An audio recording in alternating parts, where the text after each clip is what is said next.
नमस्कार। News room में आप सभी का स्वागत है।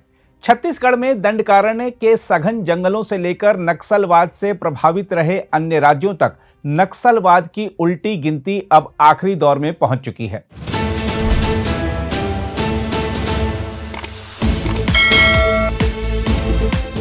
31 मार्च 2026 तक देश को नक्सल मुक्त बनाने के संकल्प की घड़ी सामने है और सुरक्षा बल खुफिया सूचनाओं पर आधारित निर्णायक अभियानों के अंतिम चरण में उतर चुके हैं। लक्ष्य साफ है, नक्सली संगठन की शीर्ष कमान के बचे हुए 4 बड़े चेहरे और उनके साथ बचे सीमित सशस्त्र दस्ते को खत्म करना।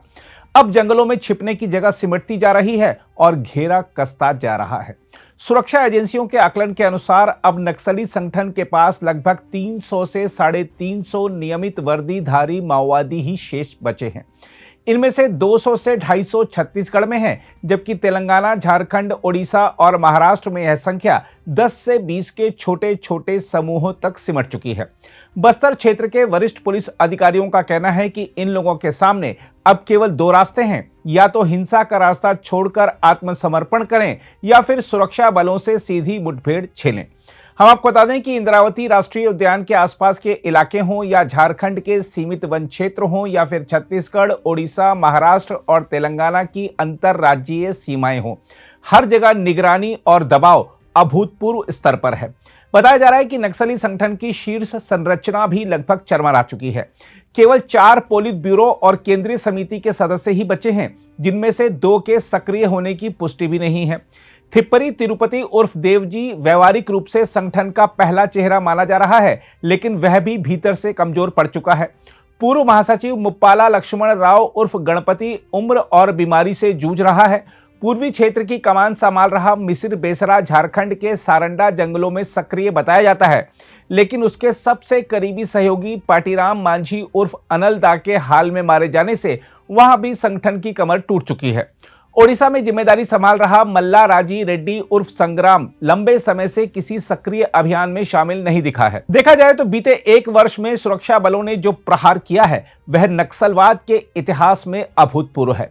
1 जनवरी 2025 से 22 जनवरी 2026 के बीच केंद्रीय समिति के दर्जन भर सदस्य मारे गए और 5 ने आत्मसमर्पण किया। छत्तीसगढ़ में ही 698 हथियार और 915 विस्फोटक बरामद हुए।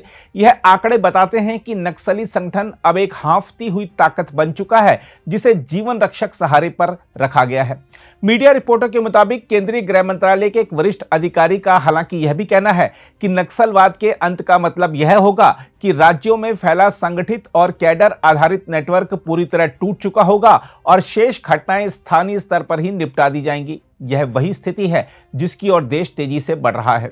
देखा जाए तो नक्सलवाद के खिलाफ यह निर्णायक मोड़ केवल बंदूक और बूट की कहानी नहीं है, बल्कि यह दृढ़ राजनीतिक इच्छा शक्ति, स्पष्ट रणनीति और जमीनी स्तर पर निरंतर दबाव का परिणाम है।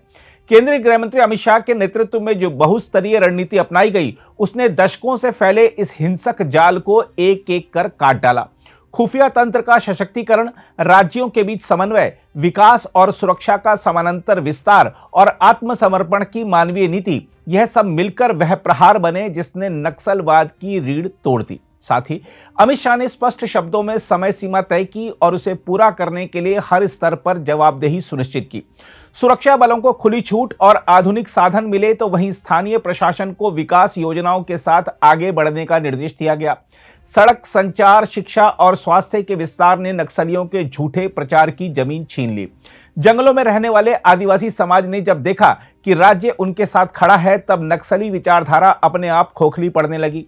साथ ही सुरक्षा बलों का साहस, अनुशासन और बलिदान इस अभियान की आत्मा रहा है। कठिन भूगोल, मौसम और लगातार खतरे के बीच जवानों ने जिस धैर्य और पेशेवर कुशलता से काम किया, उसने दुनिया को दिखा दिया कि भारत अपनी आंतरिक सुरक्षा को लेकर कितना सक्षम और संकल्पित है।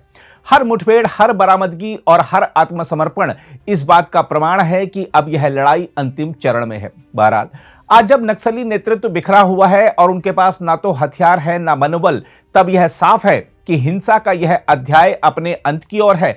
देश को नक्सल मुक्त बनाने का सपना अब केवल नारा नहीं रहा, बल्कि ठोस हकीकत बनता दिख रहा है।